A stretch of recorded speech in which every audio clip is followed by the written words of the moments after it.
she already admitted in her little boo-hoo videos that we're all alone. We're on our own now. I just had to come to this realization that we're on our own. And it's like, hello. That's what we've been trying to tell you for like the past 20 years now.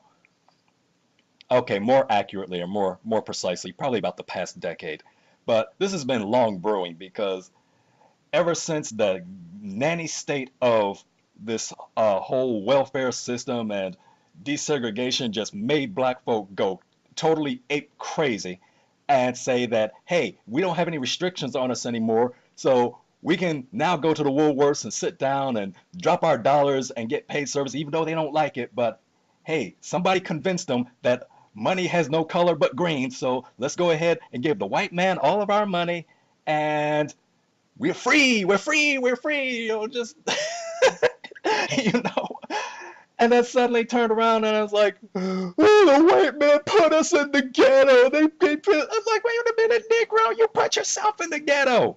Don't you get it? When you bleed yourself of your own economic base, what you've got left, nobody wants until later down the line and they realize that, hey, we can snatch up all this dilapidated property for pennies on the dollar, kick all these Negroes out of here, rebuild everything back up, make it all. I mean, look what they did with Harlem.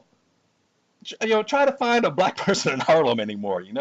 I mean, and this is happening in so-called ghettos or former ghetto neighborhoods because we didn't appreciate what we had when we had it. We didn't insist on keeping it up, building it up, because when we just heard desegregation, desegregation, oh, now we can go and do whatever we want, wherever we want. But see, desegregation came with an additional clause, which said that, okay, along with desegregation, we're going to implement integration, which means that, sure, you can leave your communities now, you can go wherever you want to spend your dollars and dimes, but as integration would have it, it's like one hand washes the other. So you come to our community, you give us your dollars, and we're free to go to your community and give you our dollars, and we keep the whole cycle going. But guess what? Black folk fell for the okie doke and they went and got duped into believing that, well, hey, all the money's going to circulate all around and everybody's going to benefit. And you fell for another one. So now the quote unquote black community or the inner city, if you will, to use the politically correct term, it went to hell. And white folks laughing all the way to the bank because you're too dumb and too ignorant and too foolish and too greedy and too, I want to be able to be free, free, free, free, free, and not realizing what Gandhi was saying, freedom without restraint is not true freedom. And so you let your own communities fall around behind you, and as a result of that, the damn nanny state came and it's like, oh, these poor innocent black people, and they're having all these problems because their communities are in such terrible situations, so let's go ahead and give them some social assistance, which originally wasn't for them, but because now we're encouraging white people to make all that money and to start businesses and to, be a go-getter and get your higher education and get your skills and get your trainings and get your professions and all that good stuff. Well, we're not going to encourage black folk to do that, of course. So we're going to throw another little okey doke on them and just say, well, your neighborhoods are impoverished and you don't have the skill sets that are involved to really help pull you out of the quote unquote ghetto. And as a result of it, well, let's give you a little bit of a handout. Let's put you on the dole and give you a little paycheck every once in a while. Do you have kids? Oh, you poor thing. Here, let's give you some cash assistance, some AFDC, so you can help take care of your little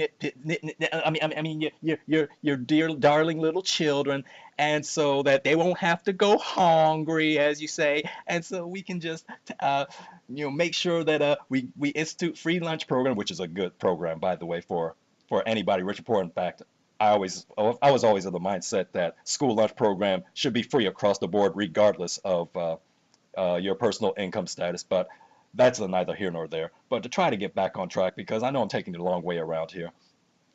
But we let this nanny state encourage and excuse black women from dropping all these babies And of course, there was always that condition is like, well, we're going to take care of you and your quote unquote family due to the fact that uh, your children need help. But if you're going to accept help from nanny state, then it's going to come with the condition of you can't have a real potential wage earner in your home. So if you've got a man in your house, whether he's a husband, whether he's a live-in boyfriend, or whether it's a shack up or whatever the heck it is, if we find out you've got a man living in your house with you, you don't get no whatever, you know. So that's pretty much when the enmity started between black men and black women. When the federal government told black women, and especially black single mothers, or black mothers, period, because they didn't even have to be single at the time, and told these black women that we can give you all this assistance, we can help you along your way, you can get all these little perks. And of course, as time went along, they started getting more and more perks. Do you have an education? Okay, we'll give you grants to community college. Oh, you don't have a cell phone? Oh, so yeah, you need to stay in touch. So we're going to give you cell phone and pay for your cell phone. And oh, you need a laptop for your classes that you're getting on the government dime, which of course is my taxpayer money to fund this because it's for the children, don't you know? So we got to help these single mothers become productive citizens. So whenever you drop a baby, just knock on Uncle Sammy's door and we'll give you some more handouts and we'll give you some more schooling. We'll give you more, and just make sure that nigga ain't in the house. So we'll give you all the help and all the assistance that you could possibly want or need, just as long as you don't have a dick that's residing inside your four walls with you. Now, we ain't going to put any restrictions on you as to how much dick you can go out and get. We're not going to insist that you go out and make sure that you're using any sort of contraceptive protection or anything of that sort. But you know, if you love your dick and you want your dick and you got to have your dick, go get it all, girl. Dick, dick, dick, dick, dick. You know what I mean? And so there's no accountability on the part of the black female. And that's in conjunction with the fact that the man who is supposed to be the backbone of not only the black family but of the black community, they've been relegated to third-class citizenship. There's going to be enmity. And so it's unfair and it's downright criminal, if you ask me, for black women to go around and start pointing the fingers and proclaiming, you niggas don't step up, y'all niggas don't do anything, y'all niggas abandon your kids, y'all don't do anything, y'all never there for the black woman, and y'all just leaving us there by yourselves. Well, it all comes back down to you. Number one, you opened your vagina for every dick and dick. I was going to say Tom, Dick, and Harry, but you know, Tom and Harry, you know, they don't even play in the black community. It's all just a bunch of dicks.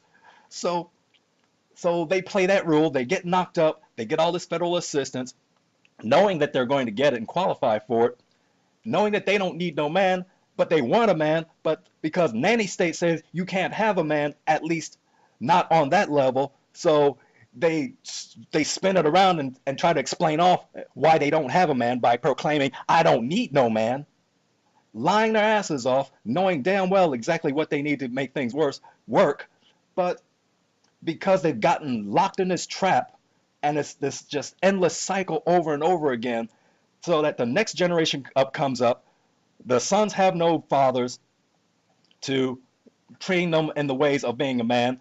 And how are the fathers going to do that anyway? Because essentially the government stripped them of their manhood already, because it said that you cannot be a family with this woman as long as you're drawing anything off the government dole. So there's enmity there. And now your daughters, and so your son's not having a male father figure, or better yet, a father, to actually help them to grow up to become a responsible man of character, a man of some substance, a man who will take over the reins from the previous generation to help build the future of the black community, to make it stronger, to make it better. That's all gone out the window. So, you know, pointing the finger of blame at the black men, for not stepping up is unfair because of your actions as a black woman that make it mandatory for him not to step up. That's number one issue. And then the number two issue is by not having a man in the house, there's no balance for your daughters. And so all they get to see is mommy's on the dole, mommy's got all sorts of strange dicks in her every third, fourth day that comes around, and she's making babies, and she's showing how she gets all these nice things. You know, pretty soon they're going to be making car payments for these damn women because of the fact that, oh, you know, we got to do it for the kids and all that. You know, whatever the big daddy government tells these black women. It's just, you know, and it's just this endless cycle. So now your daughters are going out there. They don't know how to be ladies. They don't know how to be women. All they know how to do is be loudmouth, neck rolling, ass twerking thoughts. New terminology that I've had to learn over the years. Well, actually, over the years. How new is that term, by the way? But you know, yeah, it took me a while to even like what is thought thing they keep talking about? I never heard of it. I was like, oh, okay, you know. But again, that's the wave of the future of the black community. So while everybody else's community is at least trying to strive and thrive, we got this enmity from black women who are looking back at us as like niggas aren't they're not, you know, doing what they should be doing, and they're the lowest of the low. And so you end up with people like these Christe-LYIN Again saying like, well, we need to look at our options, and we need to start looking at the real men who are successful, which are Asian men, and especially big daddy white man. And all this time, black men have been saying, sisters, don't abandon us. We want to be here for you. We want to be the men that you claim to want. We know what kind of man you need, but the whole game plan is messed up right now because we all fell for the okie doke, and you sisters especially are culpable in this because you didn't realize that you were being duped and sold a bill of goods. Let us help you see your way back. Forget all this stuff about what's happening in the black community right now. We know it's troubled situation right now. We can try to do whatever little bit we can do, but first it's going to start with you. If it's too late for you, start teaching your daughters. Tell them respect their sexuality. Tell them don't just throw their panties off for every swagged out Negro that comes their way or talks a pretty game to their head or anything. Make them focus on things like educate, even if it makes them have a little bit of an attitude. I know we get upset about black women and their attitudes because they get a little bit of education, but maybe that might be the way to go if it means that they change their priorities and they start thinking in terms of, well, I'm going to feel so much more value about myself that if I've got to put on a little bit of an attitude just to make it known that I'm keeping my panties around my waist and I'm going to pursue a better future for myself and for my daughters, and of course by extension for my sons, which I may have, and I start thinking more seriously about getting together with a solid, stable, real man of some character, of some dignity, who's not only respectful but is also deserving of respect, then okay, but whatever it's going to take to get us in that direction. But unfortunately, the attitude that black women take is one of resistance and passive aggressiveness, and just there's no desire to learn things such as submission, humility, femininity, or even compromise. You know, so even as black men have been trying and striving to fight the good fight, even as that's what black women were saying, oh, y'all niggas don't do anything, y'all just wait till that. Okay, well, some of us got the message, and we're going to go out there and we're going to be the kind of men that you sisters claim that you want. And of course, at the end of the day, you deserve, because, you know, we have to look after our own. We messed up. We really dropped the ball on this. So let's work together to fix this thing together. Just like Hillary says, stronger together. So that could be the black community's motto if we were serious about it. But the black men who were on this kick of being respectable and trying to go in a positive direction, that all pretty much came on the back of, you black men have abandoned us. You don't step up to the plate, and you're just not doing anything to help our community out, and you're abandoning our kids. And we said, okay, we get it. We hear you. You're right. We did drop the ball. Let's try to reconcile. And as soon as we started taking steps in that direction, oh, y'all lame. Y'all too bookish. Y'all too nerdy. Oh yeah, you're doing something now. Yeah, you're trying to make strides now, but what have you got right now? What, I'm not going to hook up with anybody who's just learning how to walk. Yeah, I mean, you already got to be climbing mountains before, and there it goes again. Just around and round and round we go, and the enmity does not end until it got to the point where black men just said, okay, you know what? Wall of silence, MGTOW, we're done. There's a fence over there. Grass is greener on the other side, and of course, we can tell that the grass is greener on the other side this time because it's all brown and dying on this side. Everything's all dried up, and it looks like a damn drought hit over it, and the sun's baking it, and the ground is hard and cracking, and over there, those are lush green pastures. Okay, so let me go over there and talk to Christine, and let me talk to Emily, and if I got to go over there to Lupe or whoever. That doggone it. What we do that for? Because now there's just more ammunition to try to kill us with.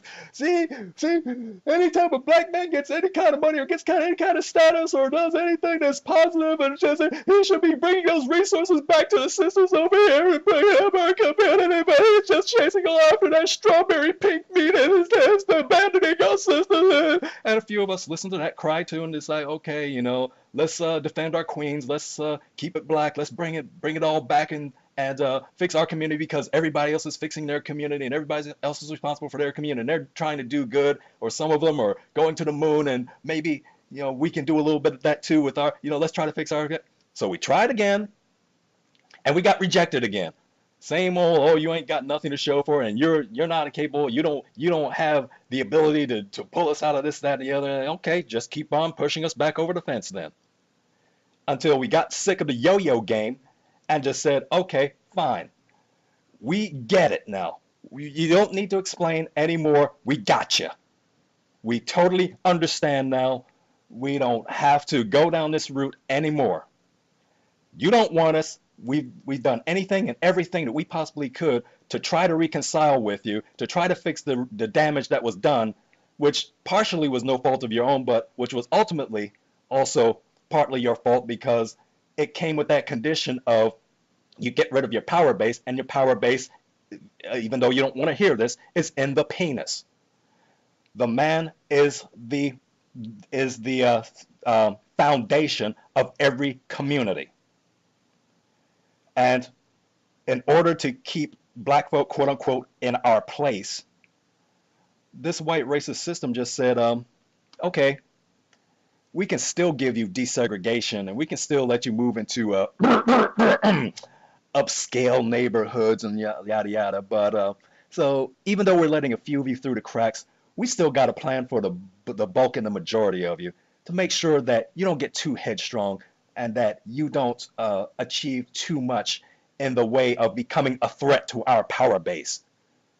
So we'll just do it in a way that keeps you at odds with the very thing that's going to bring stability and all sorts of positive progress to your community.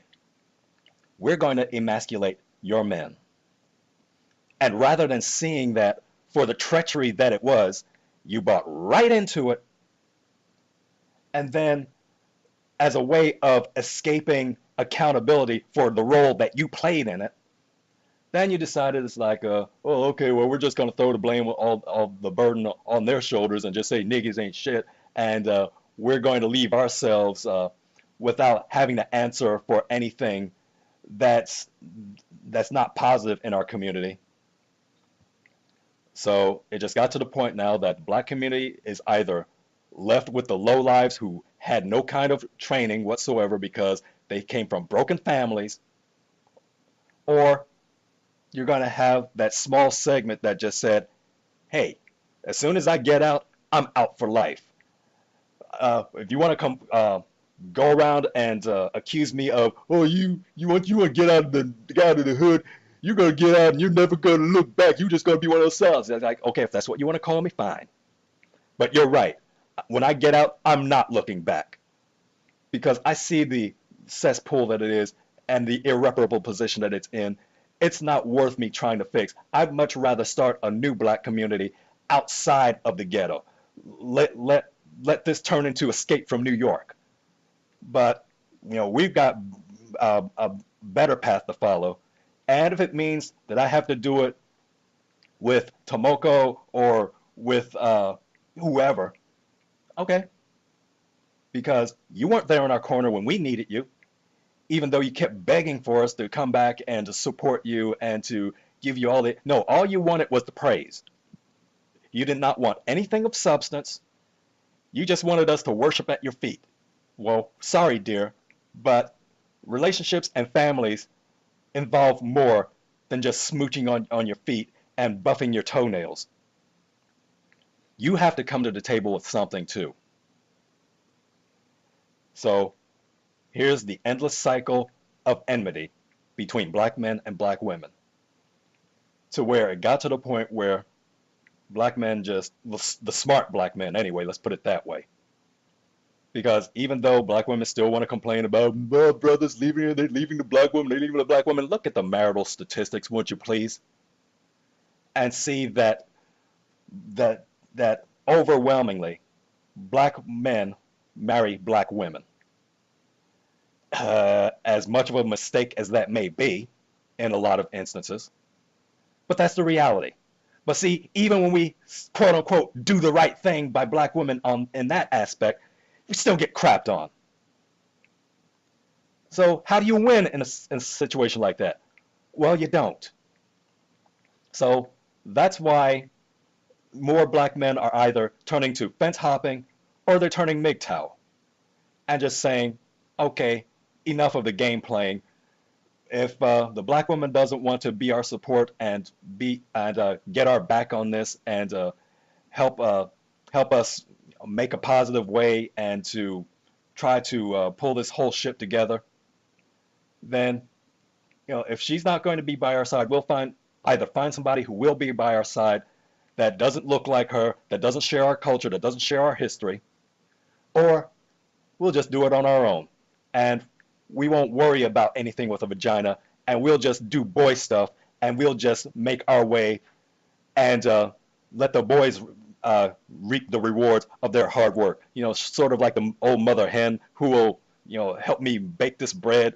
Nobody's going to help you pick the wheat, and nobody's going to help you grind the wheat. Nobody's going to help you bake the bread, and nobody's going to help you knead the dough and all this other stuff. Okay, who's going to help me eat it? Me, I will. The hell you will. You didn't come to the table with anything to offer in order to help progress this thing along. Don't ask for a bite of my sandwich when you absolutely did nothing to contribute to the making of the sandwich. And so Christe-LYIN Again is up there crying and boo-hooing, talking about, I had to come to the realization that we're on our own. This reality check just finally came and hit me after the white boy rejected me. That's kind of a feeling. I'm sorry, I just can't above you because nobody wants us. I'm sorry, it will also be pitiful. We have to be by ourselves. We're so alone. Well, who did that to you? Think about it. All you have to do is look back at the timeline that I just laid out for you, and you will see without any at all that you see that this is exactly where it sprang from. This was the genesis of it. This was the end result of it. You plant the seed, it grows into the tree. And unfortunately, this tree gave way to bitter fruit. Bible says every good tree produces good fruit. Every rotten tree produces rotten fruit. Congratulations, African American women. Collective. Instead of anybody, of course, I always have to keep backtracking and make sure that everybody doesn't think I'm saying, oh.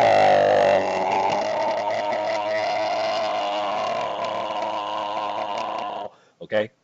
We got that out of the way now? Fine.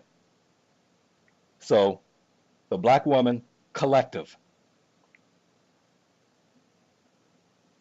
of all the years that this tree has been growing and it's been spreading its branches, you've got nothing to show for it but rotten fruit.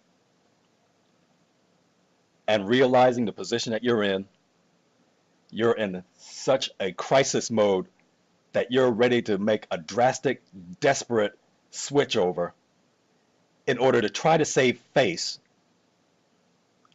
by proclaiming, well, since black men don't want us and black men hate us and black men just bashing us, okay, call it black woman bashing all you want to call it, call it hating, call it we don't love. Well, you can almost go as far as to say we don't love you anymore. I mean, how much can you love a vicious dog that turns around and snaps at you and bites you and tries to fight you all the time before you just turn that love off and say, okay, you don't want to respect the master? All right, we'll send you to the pound then. Let them deal with you. And don't bother whining and crying as soon as I leave your ass and locked up in that cage and you're scheduled for euthanasia. Because, see, you decided that you didn't want a happy home. You decided that you didn't want proper headship. You decided that you wanted to take any and every good and positive thing that we tried to bestow upon you, and you snapped at us, regardless of what we did or how we tried to do it. So you're on your own. So with that realization, okay, we can't depend on the black men anymore because we chased him. I mean, he left us. Yeah, let's make sure we put that spin on it now. We cannot be held accountable or at fault for the wedge that's been shoved between black men and black women. You know, we must never ever take our fault because Big Daddy government and nanny state keeps telling us time and again that it's not our fault, and we bought into the lie and we believe it. So anything that brings us down as black women, it can never ever ever be our fault. So point the finger and pass the blame, but don't blame me. Okay, so now you're all alone, or now you're not nearly as appreciated as you could be, because again, you're getting married, and for whatever strange reason, it's primarily to black men. But many of you are complaining about bad marriages or insufficient marriages, or that you don't feel that you're getting the respect that you deserve, or that there's something lacking in it. Of course, because black men already know that. I mean, even when we decide that, hey, we want to establish a cohesive unit with you, we still know that it's carved within us to know that deep down you really don't want us. So why are we going to give you our personal best when we know that anything that we do, right, wrong, or indifferent, has the potential of being smacked down and ripped apart? So no, many of you are not in happy marital unions with your black kings. You know, you say it out of your mouth like it's something that's to be, you know, and it's all diffusion. That's all it is. Whenever y'all come up with this, oh, we got to support our black kings. No, that's, you know, that's just rhetoric. Because deep down in your hearts, the vast majority of you do not believe that your black man is your king. Prove me wrong, or try to explain it away. I dare you. But be ready for the backlash when you try it, because there are going to be a whole lot of voices out there that are going to come out of the woodwork and saying, sister, you tripping. And they'll explain and point and detail exactly why you tripping.